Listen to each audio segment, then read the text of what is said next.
الحمد لله نحمده ونستعينه ونستغفره ونؤمن به ونتوكل عليه ونعوذ بالله من شرور أنفسنا ومن سيئات أعمالنا من يهده الله فلا مضل له ومن يضلله فلا هادي له ونشهد أن لا إله إلا الله وحده لا شريك له ونشهد أن سيدنا وسندنا وشفيعنا وحبيبنا ومولانا محمدا عبده ورسوله أرسله بالحق بشيرا ونذيرا وداعيا إلى الله بإذنه سراجا منيرا أما بعد فأعوذ بالله من الشيطان الرجيم بسم الله الرحمن الرحيم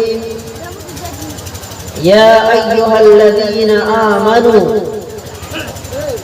كتب عليكم الصيام كما كتب على الذين من قبلكم لعلكم تتقون وقال النبي صلى الله عليه وسلم الصوم لي وأنا أجزي به وفي رواية أنا أجزى به أو كما قال عليه الصلاة والسلام. معزز علماء کرام، حضرات سامعین و ناظرین، شعبان المعظم کا مہینہ ختم ہونے والا ہے اور کچھ ہی دنوں کے بعد رمضان المبارک کا مہینہ شروع ہو جائے گا. اس لیے میں مناسب سمجھتا ہوں کہ رمضان اور روزے کے تعلق سے کچھ مفید باتیں آپ حضرات کے سامنے آ جائیں تاکہ آنے والا جو برکت والا مہینہ ہے اس مہینے کی اہمیت ہمیں سمجھ میں آ جائے اور جو عبادتیں اس مہینے میں اللہ تبارک و تعالیٰ کی جانب سے ہمیں کرنے کا حکم دیا گیا ہے ہم بسہولت آسانی سے ادا کریں. حضرات گرامی، رمضان کا جو مہینہ ہے اس مہینے میں اللہ تبارک و تعالیٰ کی جانب سے خصوصی رحمتیں اور برکتوں کا نزول ہوتا ہے. اللہ کا فضل ہوتا ہے اس مہینے میں. اس مہینے میں اگر کوئی ایک نفل عبادت کرتا ہے تو اللہ تبارک و تعالی دوسرے مہینے کے فرض عبادت کا ثواب عنایت فرماتا ہے. اور اگر کوئی فرض عبادت کرتا ہے تو اللہ تبارک و تعالی دوسرے مہینے کے 70 فرضوں کے برابر ثواب عنایت فرماتے ہیں. حضرت سلمان فارسی رضی اللہ تعالی عنہ بھائی آنے جانے کا ماحول نہ بنائیں، دل جمعی کے ساتھ بیٹھیں. بھائی بیٹھے. حضرت مولانا عبدالمجید صاحب دامت برکات آخری بیان حضرت کا ہے، ان کے بعد ان کا ہی بیان ہونا ہے. اب اصل میں جب ان کا بیان ہوگا تو ہم لوگ مفر ہو رہے ہیں، یہ پنڈال خالی کر رہے ہیں، یہ تو بہت بڑی ہمارے لیے بدنصیبی ہوگی. اس لیے یہاں پر بالکل اطمینان اور سکون کا ماحول بنائے. حضرت کا آخری بیان، اس کے بعد حضرت مولانا عبدالمجید صاحب چترویدی دامت برکات ان کا بیان ہوگا. اس لیے بیٹھے آپ. حضرت سلمان فارسی رضی اللہ تعالی عنہ فرماتے ہیں کہ نبی کریم صلی اللہ علیہ وسلم شعبان کے اخیر دنوں میں صحابہ کرام رضوان اللہ تعالی علیہ اجمعین کو اکٹھا فرمایا اور آپ منبر پر تشریف لے گئے اور آپ نے صحابہ کرام رضوان اللہ علیہ اجمعین کو مخاطب کر کے فرمایا کہ اے لوگوں، ایک مبارک مہینہ آنے والا ہے اور اس مہینے میں اللہ تبارک و تعالی اپنے بندوں پر خصوصی فضل فرماتے ہیں اور اس مہینے میں سرکش شیاطین کو اللہ تبارک و تعالی قید کر دیتے ہیں اور اس مہینے میں جنت کے تمام دروازوں کو کھول دیا جاتا ہے اور سال بھر اس مہینے کے استقبال کے لیے جنت الفردوس کو سجایا جاتا ہے۔ اس مہینے میں بے پناہ اور بے شمار اللہ کی رحمتیں نازل ہوتی ہیں۔ خوش نصیب ہوتا ہے وہ شخص جو اس مہینے کا استقبال کرتا ہے، اس میں جو عبادتیں اللہ کی جانب سے عائد کی گئی ہیں اسے ادا کرتا ہے۔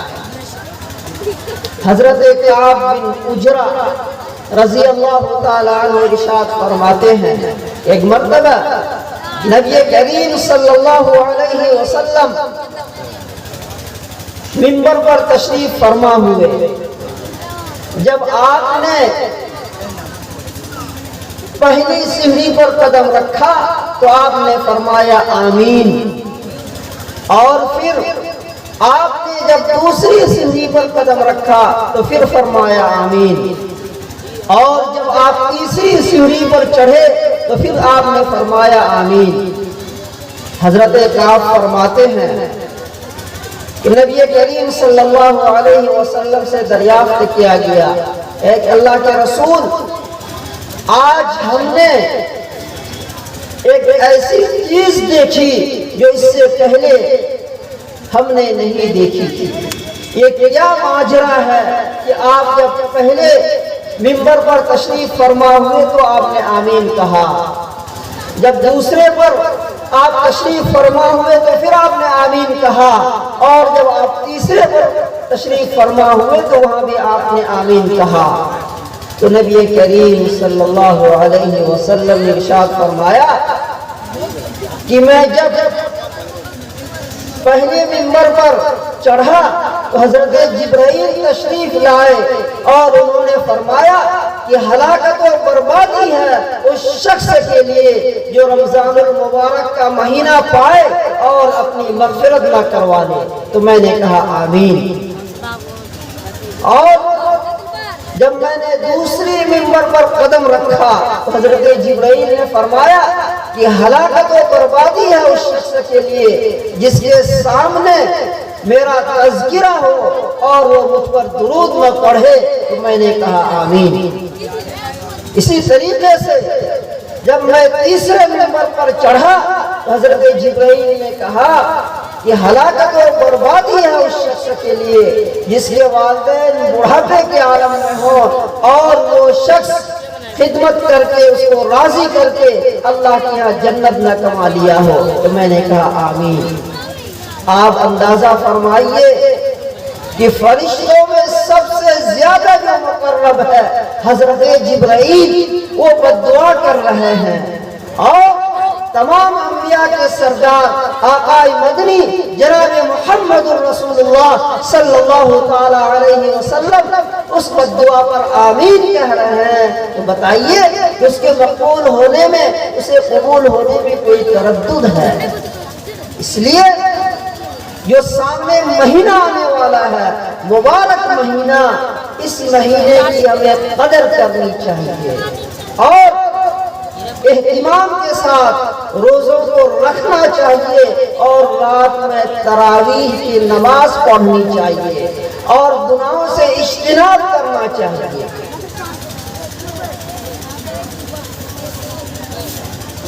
رمضان کا روزہ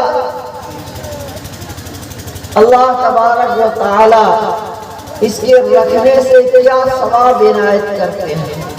ایک حدیث کے اندر ہے کہ اللہ تبارک و تعالی نے ارشاد فرمایا کہ الصوم لی وانا اجزی بہ، کہ روزہ یہ میرے لیے ہے اور اس کا بدلہ میں خود دوں گا۔ اور ایک روایت میں ہے الصوم لی وانا اجزا بہ، کہ روزہ یہ میرے لیے ہے اور اس کا بدلہ میں خود دیا جاؤں گا۔ اب اندازہ کیجئے روزہ کے علاوہ اور کسی دوسری عبادت کے بارے میں یہ نہیں آیا ہے اس کا بدلہ میں از خود دوں گا، یا پھر اس کے بدلے میں خود دیا جاؤں گا۔ یہ صرف روزے کی اہمیت ہے، اس کی برکت ہے۔ اللہ تبارک و تعالیٰ نے کہا اس کا بدلہ میں خود دوں گا۔ آپ اس کو مثال سے یوں سمجھیے، ہارون رشید ہندوستان کا بڑا بادشاہ گزرا ہے، بغداد کا، اس کی بڑی لمبی حکومت تھی۔ اس کی حکومت میں اگر بدلی سامنے سے گزرتی تھی وہ بادشاہ کہا کرتا تھا جا کر جہاں برسنا ہے برس جا، تمہارے برسنے کی وجہ سے جو فصل پیداوار جو فصل ہوگا اس کا عشرت میرے یہاں ضرور آئے گا۔ اتنی بڑی اس کی حکومت تھی۔ ایک مرتبہ ان کا دربار لگا ہوا تھا، انہوں نے جوش میں اپنے وزراء سے، اپنے ماتحت سے کہا کہ آج میں بہت خوش ہوں، تم لوگ مانگو، جو کچھ مانگے گا میں سب عطا کر دوں گا۔ ان کے وزراء اور دوسرے حکام، دوسرے ماتحت کے لوگ مانگنا شروع کر دیے۔ کوئی کسی جگہ کی جاگیر مانگ رہا ہے، کوئی دراہیم و دنانیر مانگ رہا ہے، کوئی اور کچھ مانگ رہا ہے۔ جو جس چیز کا مطالبہ کر رہا ہے بادشاہ اپنے وعدے کے مطابق اسے عطا کر رہا ہے، دے رہا ہے، عنایت فرما رہا ہے۔ ایک باندی تھی جو بادشاہ کو پنکھا جھیل رہی تھی، تو بادشاہ نے کہا تم اتنے میرے قریب ہو پھر بھی تم کیوں نہیں مانگ رہی ہو؟ وہ باندی کہہ رہی ہے کہ جب یہ بے وقوف لوگ مانگ چکیں گے اس کے بعد پھر میں مانگوں گی۔ تو بادشاہ کا تعجب ہوا کہ ہمارے وزیر اعلیٰ، وزیر اعظم اور ہمارے مصاحبین، ہمارے بغل میں بیٹھنے والے، ان کو ایک باندی، ایک لڑکی بے وقوف کہہ رہی ہے۔ خیر بادشاہ نے صبر کیا، جب سارے لوگ مانگ چکے تو اب بادشاہ اس باندی کی طرف مخاطب ہوا کہ اب مانگو، کیا مانگ رہی ہو؟ اس باندی نے بادشاہ سے کہا کیا میں جس چیز کو مانگوں گی آپ عنایت کر دیں گے؟ بادشاہ نے کہا میں اپنے وعدے کے مطابق وہ چیز ضرور دوں گا۔ اس عقل مند باندی نے اپنا ہاتھ بادشاہ کے سر پر رکھا کہ میں آپ کو مانگ رہی ہوں کہ جب آپ میرے ہو جائیں گے تو جتنی دولتیں ہیں ساری حکومت میری ہو جائے گی۔ واقعتاً وہ باندی عقل مند نکلی، جس نے ایک ریاست کو مانگا اسے تو وہی ملا، لیکن جب یہ بادشاہی کو مانگ لیا تو ساری چیزیں اس کی ہو گئی۔ اسی طریقے سے انا اجزا بھی، اس کا بدلہ میں خود دیا جاؤں گا۔ جب رمضان کے روزے رکھنے والوں کا بدلہ اللہ تبارک و تعالیٰ خود ہو جائیں گے، اللہ تبارک و تعالیٰ اپنی مرضی کے مطابق درجہ اس کو عنایت فرمائیں گے، مرتبہ اور مقام عنایت فرمائیں گے۔ ماشاءاللہ جس عظیم شخصیت کے لیے ہم لوگوں کی نگاہیں بےتاب تھیں اور شب اول سے میں تذکرہ کر رہا تھا، اعلان کر رہا تھا، اب وہ منظر عام آپ کے سامنے یہ کھلنے جا رہا ہے وہ حضرت مولانا عبد الماجد صاحب چترویدی کی آمد ہو چکی ہے. ایک مرتبہ زوردار نعرہ تکبیر. حضرت مولانا عبد الماجد صاحب چترویدی، حضرت مولانا عبد الماجد صاحب چترویدی، نعرہ تکبیر. سرزمین بیگم پور جلال گڑھ زندہ باد زندہ باد. اتنا تو میں اپنے باپ کا بھی نعرہ نہیں لگایا تھا جتنا اپنے گاؤں کا لگا رہا ہوں، پھر بھی آپ لوگ میرا ساتھ نہیں دے رہے. ایک مرتبہ زوردار نعرہ تکبیر. سرزمین بیگم پور جلال گڑھ حضرت مولانا عبد الماجد صاحب چترویدی تنویر ذکی. درود شریف پڑھنے میں اللہم صلی علی محمد.